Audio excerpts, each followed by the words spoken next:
Hello tout le monde, c'est Kevin et bienvenue pour ton Crypto Time sur la chaîne de Fire Invest. On est mercredi 16 avril et si ce n'est pas déjà fait, pense à t'abonner, ça m'aide énormément. Aujourd'hui, on va parler de l'inflation, jeter un coup d'œil sur le calendrier économique pour voir ce qui nous attend les prochains jours. Et on va analyser le sentiment de marché. On va regarder combien de baisses des taux sont toujours prévues sur le CME Fed Watch Tool et on va aller faire un petit tour sur la map de liquidité et bien sûr on va terminer sur l'analyse de Bitcoin sur le graphique TradingView et on va regarder un ou deux autres graphiques aussi. Allez, c'est parti.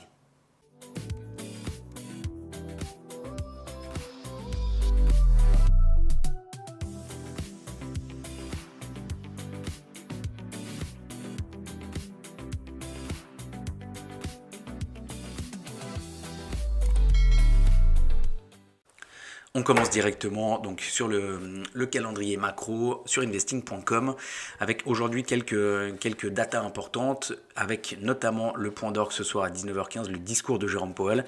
Et ça va être hyper intéressant. Pardon. Parce qu'il va falloir voir un petit peu le ton du discours.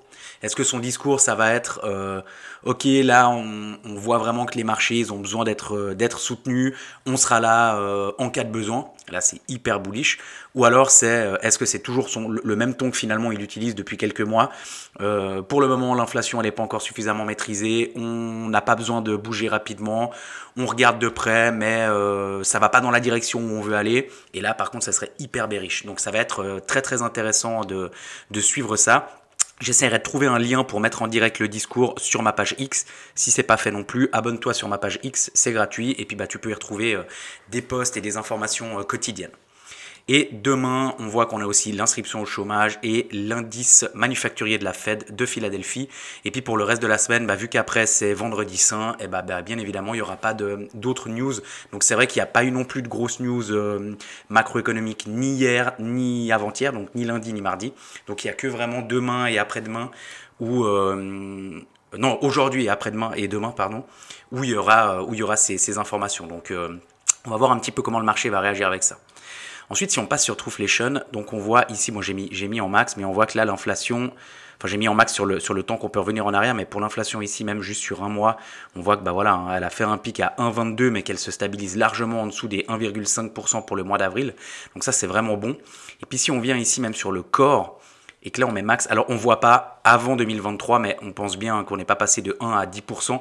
Je crois que si je dis pas de bêtises, on est descendu, on a fait un point bas, donc en dessous des 2% sur le corps, ce qui n'était plus arrivé depuis 2020 ou 2021. Donc ça c'est quand même hyper bon. Si j'enlève juste ici et que je mets que le corps, là on voit qu'on se situe hier à 1,95 et aujourd'hui pareil à 1,95. Donc on est au-dessus des 2%. Et donc là la target de la Fed aussi, c'est de descendre le corps en dessous de 2% parce que eux, ils regardent justement ça aussi en lien avec l'inflation. Et donc là, si on regarde tout ça, on voit vraiment qu'on est sur sur une bonne dynamique baissière. Et donc, on n'a aucune raison non plus que dans ces prochaines semaines, voire mois, on n'ait pas de baisse des taux.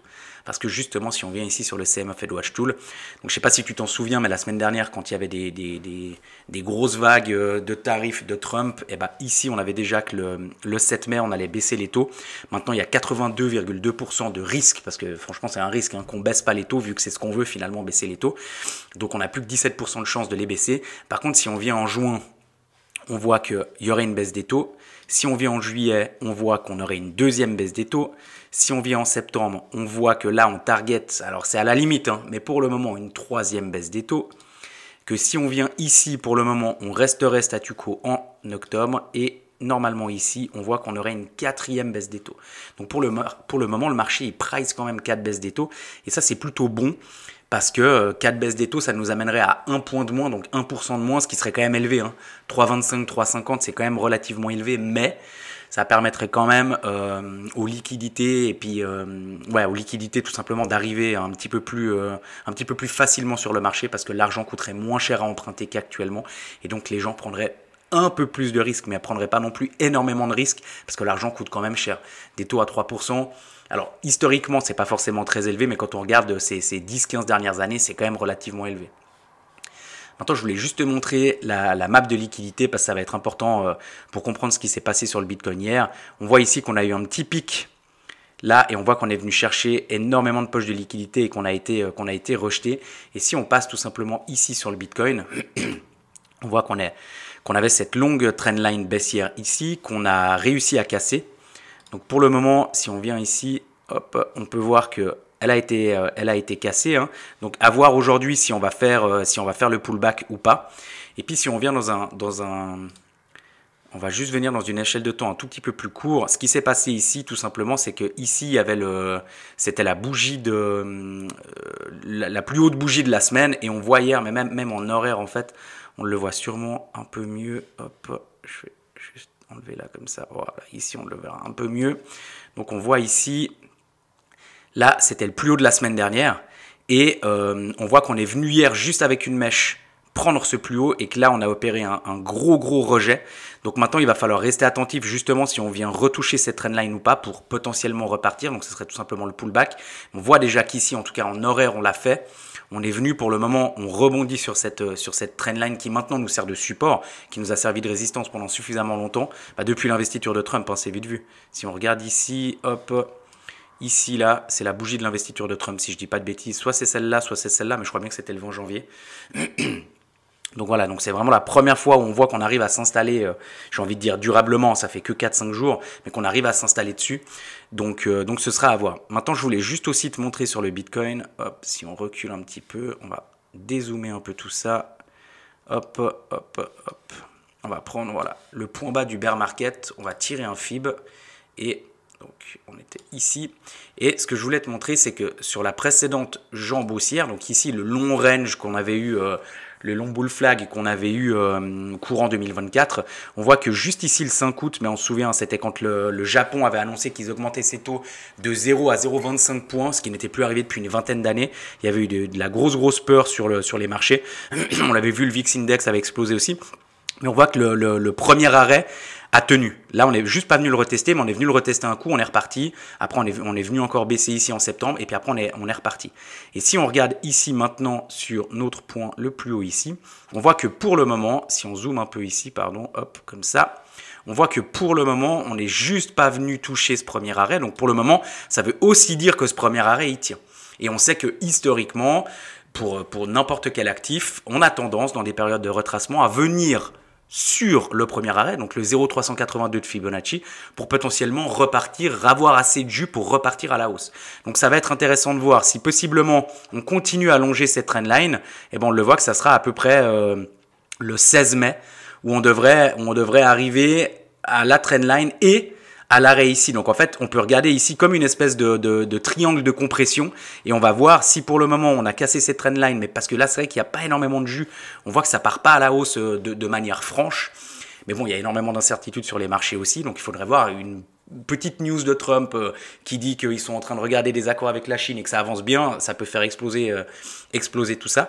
Mais pour le moment, c'est pas impossible qu'on continue un petit peu à longer cette trendline, et puis il faudra voir, parce que ici, à partir du 15-16 mai, on arriverait sur ce premier arrêt, et là, il faudrait vraiment voir, ici on l'a pas touché, mais on était juste, et là, il faudra vraiment voir si quand on touche cet arrêt-là, si on le casse, là, ça commence à puer un petit peu plus, parce que généralement, quand on casse le premier arrêt, on revient souvent dans la zone de rechargement entre les 0,618 et 0,786 de Fibonacci. Ça nous donne un cours entre les 52 000 et les 35 000. Je dis pas qu'on va venir là, hein, je dis juste que si le premier arrêt il casse, très souvent, le prix vient dans cette zone-là. Pour le moment, on est loin d'avoir cassé le premier arrêt, on n'est même pas venu le tester.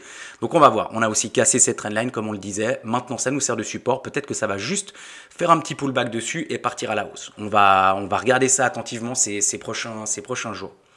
Justement, je voulais te parler un petit peu du VIX Index. Donc, tu vois, je te parlais que l'année dernière, il a eu le pic. Là, on est là le 5 août. Ça, c'est justement quand le Japon a augmenté ses taux. Ça a fait une panique sur les marchés mondiaux assez folle. Par contre, on voit une grande mèche, puis ça a très vite été ravalé. Là, on voit qu'on est dans un autre type de peur. On est monté quand même très vite, mais on a fait des grosses bougies, et pour le moment, on est quand même en train de rebaisser. On n'est pas monté autant que le 5 août. Par contre, on a vraiment clôturé dans des mouvements de peur qu'on n'avait plus depuis des années. Et là, on voit quand même que le VIX Index a baissé de 50%. On était à 60 et maintenant on est à 30. Donc on voit qu'il continue sa désescalade. Donc c'est plutôt bon pour les marchés et pour nous. Et j'aimerais quand même juste faire un petit tour sur le Nasdaq. Pour le moment, on voit un V bottom. Alors à voir si on va revenir travailler un petit peu ça pour faire un W. Mais franchement, pour le moment, c'est quand même relativement propre. Il va falloir voir un petit peu des zones un peu clés, notamment ici autour des 17 000, 17 500 points. Et pour le S&P 500, le graphique, c'est quasiment le même aussi.